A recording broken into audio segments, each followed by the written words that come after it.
So the other thing you have to learn when I train somebody in hypnosis is you have to learn how to use the right demonstrations in the right locations. Everything is situational, the way you work with hypnosis. So just because you learn something one way doesn't mean you're always going to use it that way. It means you have to have adaptations and other ways to use it with other groups and to take yourself in different directions. It has to be suitable to the audience. First of all, it has, I think, there's many stage hypnotists, there are few stage hypnotists, well, I know, they're not very respectful.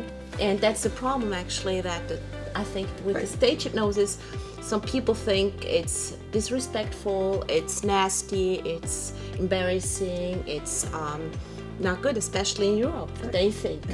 But a little thing like that, you throw in the right way, in the right audience, I think can be really funny because it's still respectful. Absolutely, the way you do it. And last night, you noticed at the beginning, I told them, the people on stage, all hypnosis is consensual hypnosis that I do. So which means I will tell you during the show if there's anything that I tell you, that I give you a suggestion that you might want to follow. If you don't want to follow it, you're not going to.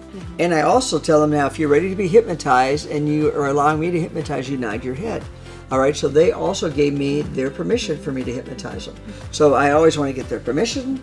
I always want to give them outs if there's something they're not comfortable. Well, I don't know if you noticed this, when I did carpool karaoke, I had everybody sing. Yeah. I had 2 of them that didn't want to sing, which was fine. I moved right. I just moved right past them, didn't make any big thing out of it. They just kind of shook their head, so I went right on because I'd given them permission not to do something if they didn't want to. Yeah. So you want to make sure that when they leave the stage, they feel really good about their experience no matter what. They feel good about it. And that is respect, I think. That's right.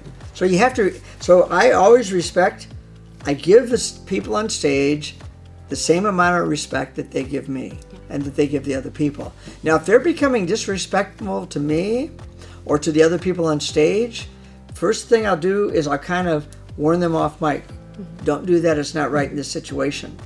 Everybody hears that, right?